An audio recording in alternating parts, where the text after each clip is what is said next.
Star Wars Hunters has been a known quantity since 2021. Now, although it's been a long wait, the game is finally here, offering a new kind of Star Wars experience. Now, is this free arena shooter worth taking a look at? Well, that's exactly what we're going to talk about in this review. Let's get into it.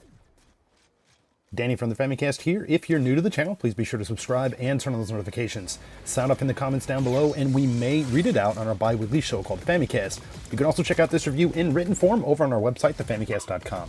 Today, though, we're taking a look at the Switch version of Star Wars Hunters in this review. Star Wars Hunters is a third-person 4-on-4 arena shooter. There are a total of 12 characters that make up the roster. Well, 13 if you count the Mandalorian Auron Tall, who's available only with the purchase of the Arena Pass. Now, at their core, every character has the ability to do standard attacks with ZR and a jump with B. Now, outside of that, each of the characters do bring something a little bit different to the table. Now, there are actually three class types here. There is a damage class type, tank, and support. Now, damage-based characters do just what you think. They're built to punish opponents. And tank characters feature quite a bit of health, which can make them pretty hard to take down. And support characters usually have some kind of healing ability, something like that.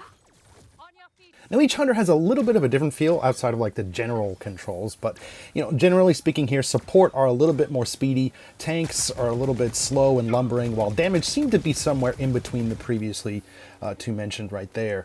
Now, even breaking things down on a character-by-character basis, each offer unique abilities that do take some time to get used to, but I think they feel different enough that it's worth to kind of try out to see which one you like best.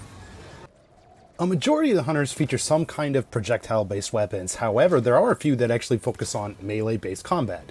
The Jedi Robot and the Dark Side Assassin Reva, these guys sport lightsabers, and also the massive Wookiee Groz. He beats his opponents with these two huge clubs.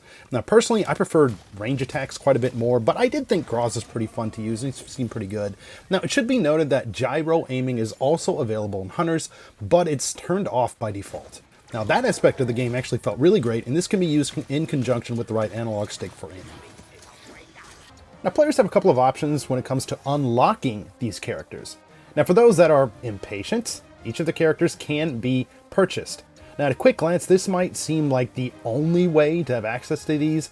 However, each character can be unlocked for free by simply playing the game and gaining experience.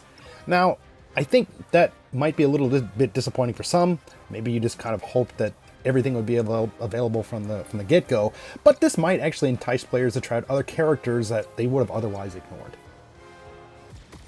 Even if you do throw down some real-world cash on characters or in-game currency or something like that, this doesn't really give you an advantage over other players. I mean, sure, yeah, obviously, if you pay to unlock all the characters in the game, you'll have that, but if you want to, kind of enhance these characters or something like that, you actually have to play the game.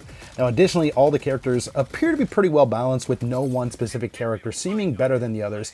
I mean, sure, there are some characters that appear to be a little bit more popular or easier to use right now around launch. Like, for example, I love using the Stormtrooper Sentinel, and I'm also keen on Diego, however you pronounce that.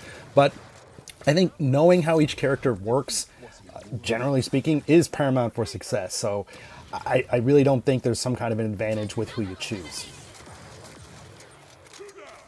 As I'm sure most of you are well aware, Hunters is a completely online experience. Now, matchmaking is pretty quick, at least around launch, and I usually found myself connected to other players in 30 seconds or less, sometimes immediately. Now, in terms of online performance, I very rarely ran into any issues, and when I did experience any hiccups with the online play, it seemed to happen more when I was playing the game in handheld mode. Of course, your mileage will vary depending on your setup, all this type of stuff. Generally speaking, things did work here pretty well in that respect. Just to note, I haven't teamed up with friends or anything like that while playing. I've just been going it solo and matchmaking against randoms.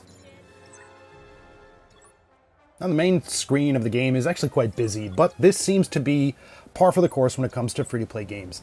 Now, once you familiarize yourself with the layout, things are fine, but it can be a little bit overwhelming the first few times you boot up the game. Now, not only this, but pop-ups informing you about things that you've unlocked or while playing, or notifications about things that you can purchase can be a little bit annoying.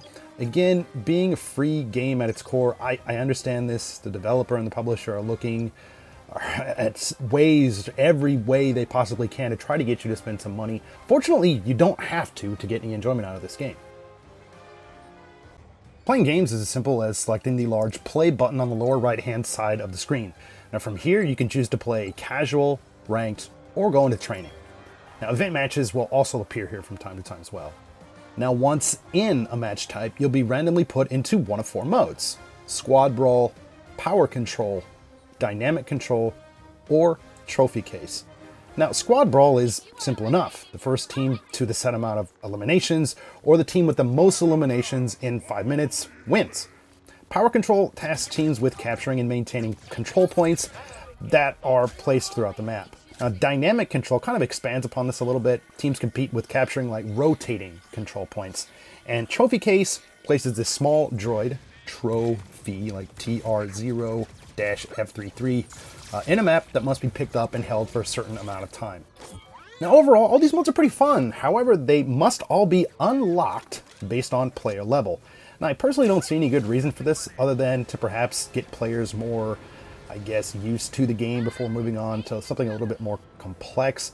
I don't know. I think it's kind of silly. For the record, Squad Brawl is available from the get-go. Power Control comes open at level 4. Dynamic Controls comes open at level 8. And then Trophy comes open at level 11.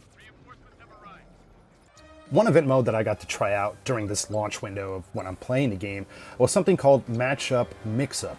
Now this assigned players hunters at random, including the paid character, Aron Tau, or other characters that you haven't even unlocked yet, which I hadn't at the time. Now all modes are fair game here too, so this is a pretty fantastic way to try out new characters and modes. And these events will change on a regular basis, so keep your eyes peeled. Now outside of the gameplay, and as I mentioned before, there are a lot of pages to go through from the main menu. I mean, you can customize your hunters, you can check your profile for match stats, purchase in-game currency, read character profiles, try out any of the hunters in training, check out the game's event schedule, and more. It's a little bit cumbersome and busy, but I think you'll get used to it over time. Hunters feature a visual style that's kind of in line with several Star Wars animated offerings, such as the Clone Wars and the Bad Batch. Now, I don't know how this would be possible, but if you're coming to this game blind and we're hoping for something a little more, I don't know, let's say realistic, like Star Wars Battlefront or something, you're gonna be disappointed. Now, the characters here, they do have like their each distinctive look and feel, and they do take on common tropes that are found in Star Wars lore. So, we find bounty hunters, scoundrels, all sorts of stuff like that. I think the characters also animate pretty nicely, and they're pretty rich in detail.